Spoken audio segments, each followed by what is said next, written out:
it been too long? Are you guys still with me? Hey everybody, welcome back to the Director's Garage. I am your host and resident idiot, Michael. And folks, I'm gonna skip the hyperbole and get right to part 2 of our Ray Samuels B-21 Radar exclusive. Now, if you missed part 1, it's up in one of these corners up here. Don't make me point. I know you all have been waiting for this one. Let's get right into opening this retuned power supply.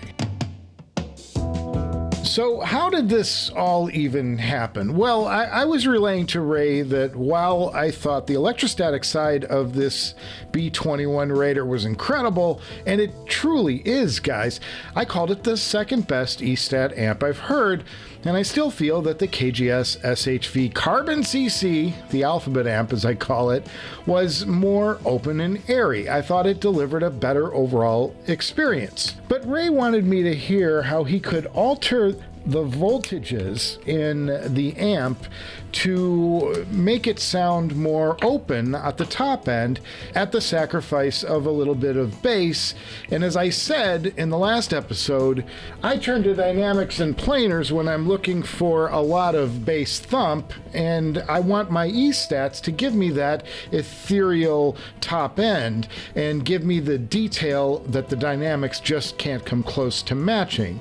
So he took one of his rejected prototype cases he'd built for the B-21 and outfitted the electrostatic power supply with lower output voltage capacitors installed, and he sent it to me in this suitcase. So we're going to open this case right here. I'll do a sound impression and let's see what Ray is talking about. Now, I want to emphasize the case that's in here, the housing for this new power supply, is nothing like the B-21 that Ray is actually selling.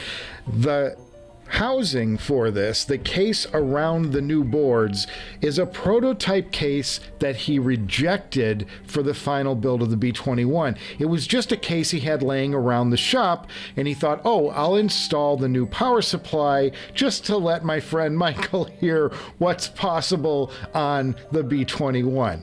And gosh, I can't thank Ray enough for letting us check this out. Okay, I think we're ready here. Are you ready? Are you ready? Let's do it. Fly! And oh my God, we got ourselves, boys, we got ourselves a mess in this box. I don't even know if you can make sense of this, but it's just a suitcase that he's kind of strapped this metal housing into.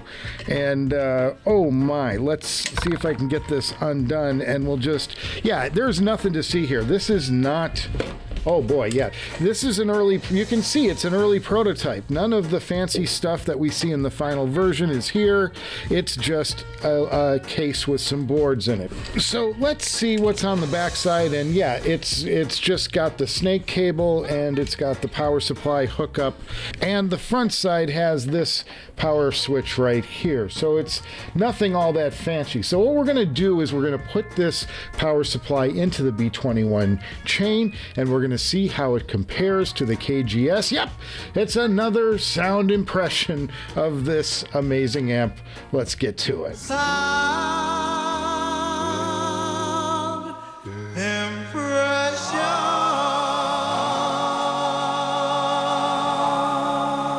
Okay, folks, I have quite a stack back here. We've got the new sort of prototype with the new board in it, the new power supply on top. And then the snake is going down into the B-21 main amplifier section down below it. And then below that is the existing power supply. And on the very bottom is the KGSSHV, the alphabet amp. And we're going to be kind of mixing and matching between these. And we'll see which one comes out sounding best to me. Okay, so I'm going to start with Elton John, and I'm going to go to a DSD copy of Tumbleweed Connection, and we're going to get started with Ballad of a Well-Known Gun. And here's my first listen to this. Let's see what it is. Oh,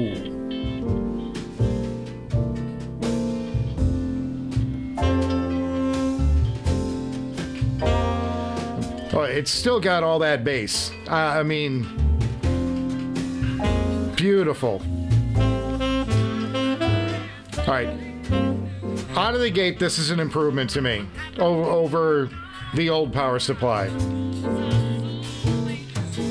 There's so much drive in this. It sounds wonderful.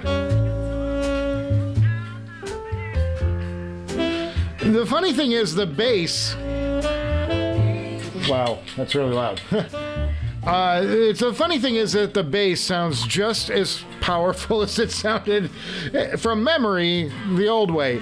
So I'm going to be doing some stop downs during this to accommodate switching between power supplies, and fortunately the KGSSHV has a loop through feature, so I only have to swap the headphone jack to compare. But to go to the old power supply and the more powerful capacitor setup, I have to power everything down, move the snake cable, power it back up, and go that way. There's no shortcut to this, unfortunately. So I'll be doing a lot of pull-ups in this. If you're wondering what all the dissolves and everything is about, it'll make sense in post, trust me. Okay, so now I'm going to the KGSSHV. I'm going to listen to the exact same track, and we're going to hear how that sounds.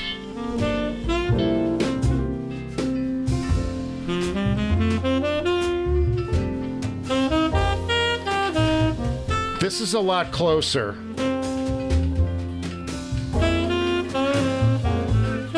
This is a lot closer.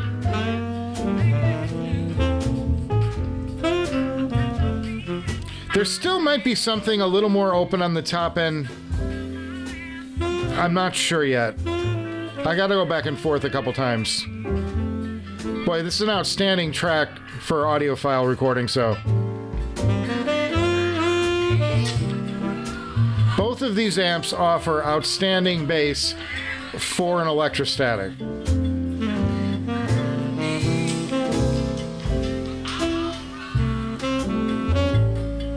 I still think that the B-21 power supply is giving me a bassier experience. There's just more guts down low. Not by a lot, but there's some.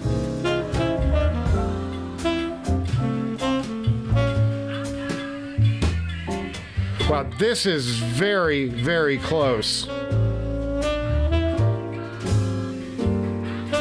All right, so the interesting thing here so far is that Ray has managed to close the gap between these two amps.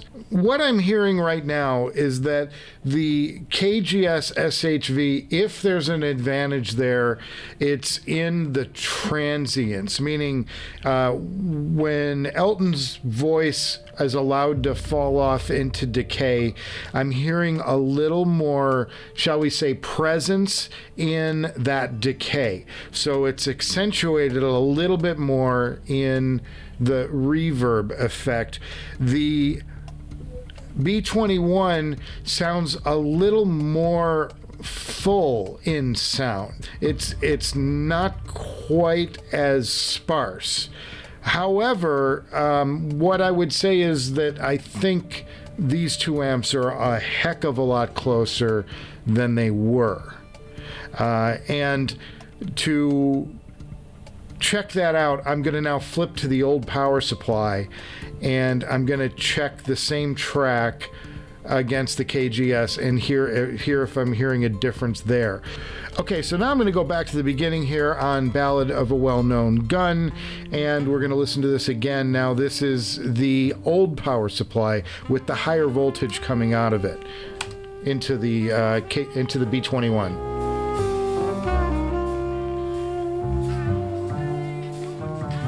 It drives lower on the bass than either of the other two setups. Like, I really do hear more force down low. Yeah, the newer power supply has more snap to it. There's more in the mid to upper range. It's sharper. All of these sound very, very good. Okay, so what I think so far is I favor the new power supply. I think that this sounds closer to the magic that I'm getting in the KGSSHV. I don't know if it's better or not, but it's closer, and that's a step certainly in the right direction I want to move on to some other things because I need to filter. I need to hear some different things on this. So I'm going to move on to George Schulte. I'm going to go to a classical track. I very rarely do classical, but we're going to go to the second movement of Beethoven's Ninth, and I love the power of this one.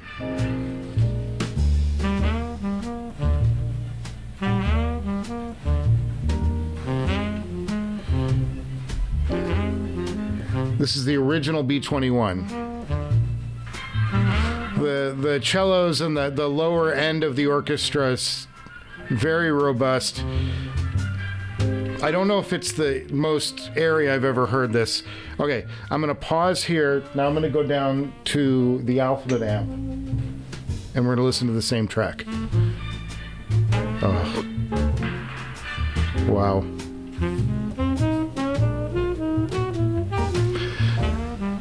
There's just a little more snap on this amp than that original power supply setup. I'm more engaged.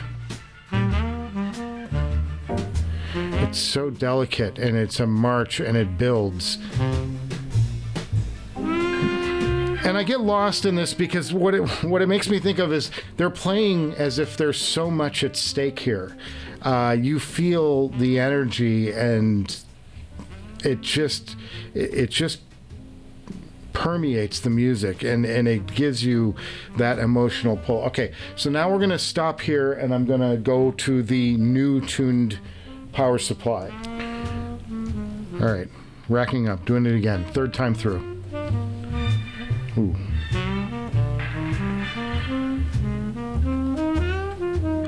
Okay, again, now I'm through two different sets of tracks, and I'm left going, all right, all three are great. I still think there might be a little more air around the individual instruments on the KGSSHV, but this is a lot closer, and it was much more dramatic of a difference my first time through with the original power supply. So far, I think they're really close. And I'm still perceiving maybe just a touch more loft around the individual instruments on the alphabet amp. If it is, it's a hair. And now I want to do a jazz track. So we're going to go to Jazz at the Pawn Shop, and the track we're going to is Jeep's Blues. This is such a live recording. It's so good. What's great about this track is you can hear the entire room. You can hear voices coming from the tables in the audience. You can hear glasses rattling by the waiters as they're going through the room. It's the most lively recording maybe in history. All right, I'm going to pause it here. Now we're going to go down to the KGS. Start the whole thing over again. I still hear a little more space on this amp. I still hear a little more airiness on it.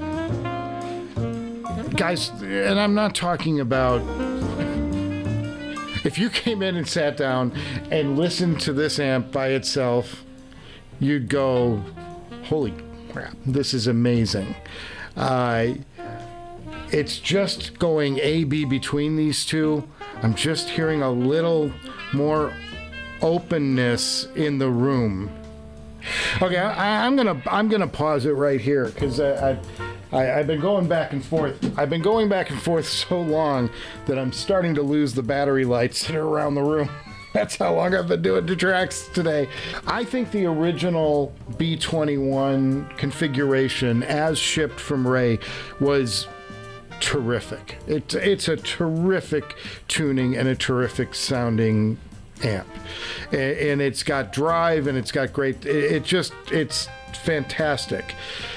When I start comparing the two, the KGSSHV to the B-21, I was hearing more aggression on the B-21 That's not something I want to hear from an electrostatic headphone personally. I want to hear that airiness, that clarity, that expansiveness. The new B-21 tuning seems to sort of fall between these two sounds, maybe edging a little closer to the KGS than the original B-21 power supply. So these are different shades of the same beautiful tonal palette that you get on the X9000. Personally, I think that this KGS is more exactly where I want to hear the X9000, which means that this power supply is my preference between the two power supplies, because it does come closer to this KGS experience. But this also is delivering a slight bit of mid-range punch, particularly in drums, that I'm not getting on the KGS. And that has its own appeal too. So I think that you're getting into now just little shades of differences and nothing that would keep me from either of these amps.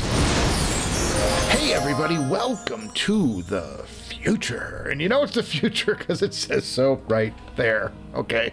Now it's a few days removed from when I shot the review, but I didn't want to limit the review of the new power supply to just one sitting. But do understand, I probably pulled out a dozen listening tracks during that sound impression just to get the time shorter. So in the days since the unboxing, though, I found one nuance that I wanted to note that pulled these two amps even closer together, and that was dropping the voltage out of the DAC to 2 volts from 6 volts where I did the impression you just watched. Now the B-21 with the new power supply opened up even further on the stage, and it gained a little more air when I dropped that voltage down. It's not exactly the KGS experience, but the bass and punch on the KGS isn't as strong as the B-21 either, so the KGS is still giving me a bit more snap and stage, while the B-21 is giving me more punch and bass. Both are fantastic. I gotta stress that. Back to the video. Music. Music.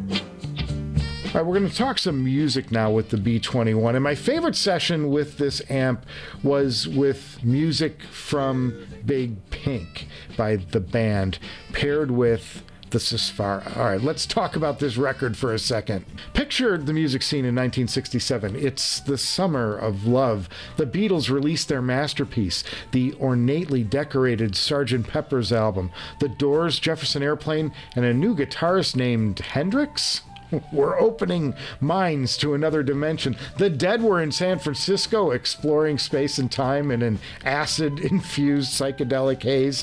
While this is happening, across the country, Bob Dylan is recovering from a motorcycle accident after his Rocky Electric tour and holds up with his band at a house with pink siding in upstate New York. They nickname it Big Pink. With nothing to do while he was recovering, Dylan sits at the typewriter. You know, he wrote everything on a typewriter, and he penned more than 100 songs, and he was playing them with his band in the basement, quietly recorded on a reel-to-reel by their keyboard player and unsung hero, Garth Hudson. These are earthy, real songs of Americana, love, and tragedy. Dylan doesn't even want them recorded. He abandons the sessions and heads to Nashville once he's recovered. But the band poaches a few of the better Dylan efforts. Guitarist Robbie Robertson adds a half a dozen songs, and Richard Manuel contributes a few, and they assemble in New York and start recording. They finish this album in LA, and music from Big Pink becomes a paradigm shift that changes the face of rock music forever in 1968. Elaborate orchestral arrangements and experimentation of the year before are discarded in favor of this raw, earthy jam session that feels spontaneous and unrehearsed. This new sound echoes through Laurel Canyon, and suddenly everyone is creating their own version of this new sound.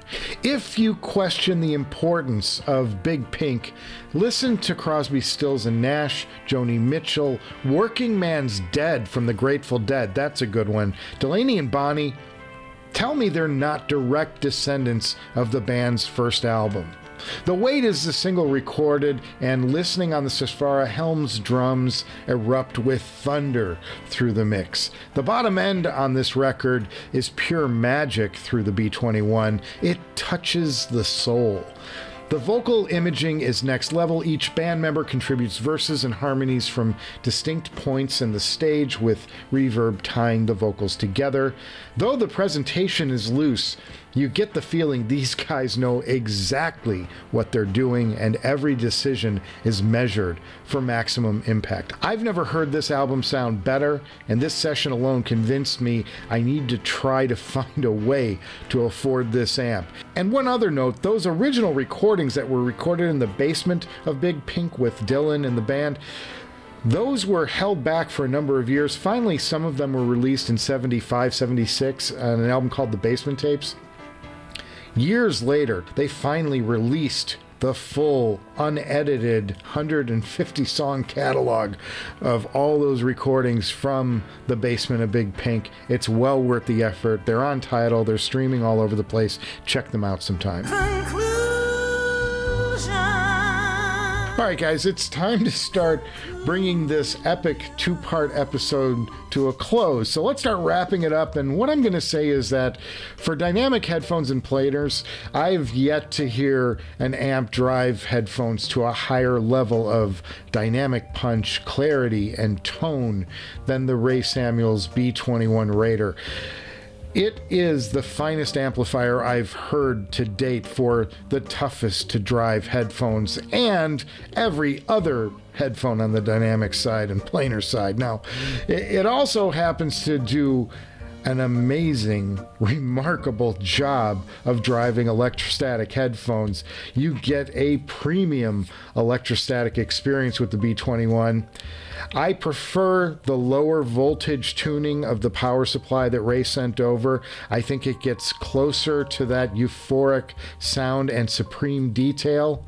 The bassier tuned E-Stat side never quite gets to the bass of what a dynamic driver can provide, so I'd rather let my E-Stat headphones be E-Stats and deliver the very best of the sound they can provide.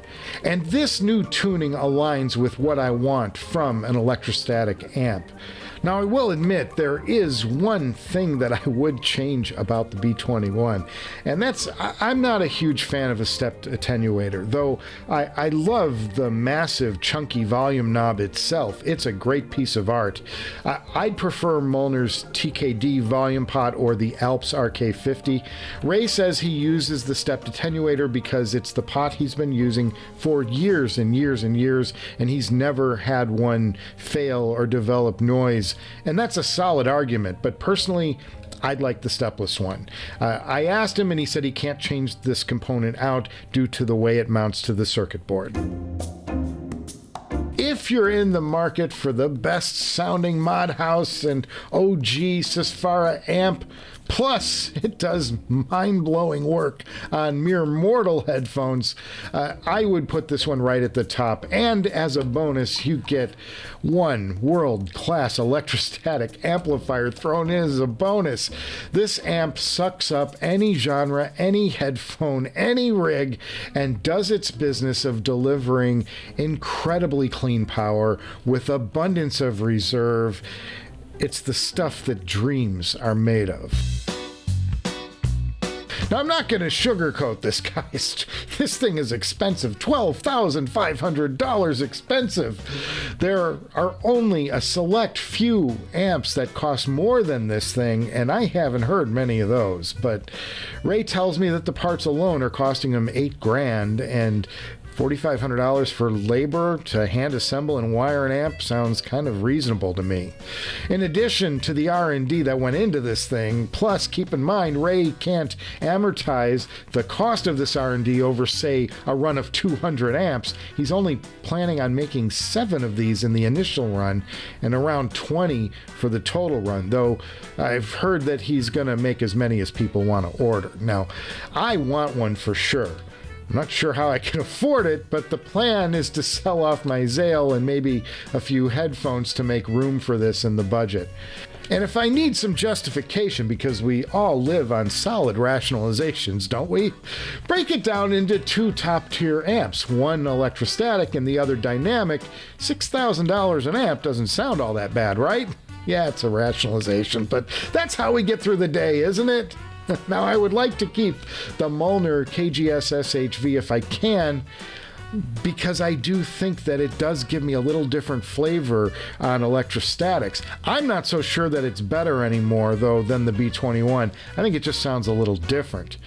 But if I had to sell the KGS today, I now think I could, with the comfort of knowing that this B-21 is really close in sound to it. So close that I don't think that it would make a measurable impact on my listening experience to have one over the other.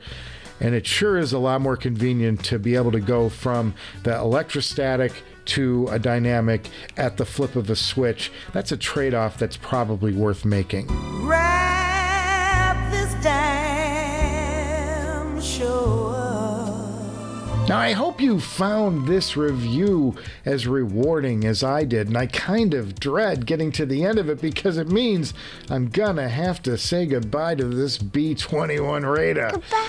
And it's an amazing amp, and sending this thing off is gonna hurt. I gotta admit, it is the top of the state-of-the-art in the headphone world as far as I know, and we were lucky to experience this amp before almost anyone else, really. And I have to thank Ray for entrusting me with this B-21 mission. All right, next up, we're heading into a full review of the ZMF Closeback. We also have a mystery box from Audio 46, and that's on the taxiway. You know I can't get rid of these airplane references now. And there's another mega show coming courtesy of Mod House mogul Ryan Dietz. He's arranged something, guys, that nobody's going to want to miss. So make sure you like, and subscribe. Yeah, I know I got haters, but these custom music cuts, guys, they're everything I ever wanted to do in a show. They're silly, they're off the wall, they're specific. It's everything I like to do. Now, hit the thumbs up, or you can do the other thing, because this show is ridiculous, and it's my passion project. It's episodes like these, though, that make it all worthwhile. What an amazing amp. All right, I'll see you guys before you know it. Lord, help me. Help me find my way. Oh, to the director's garage.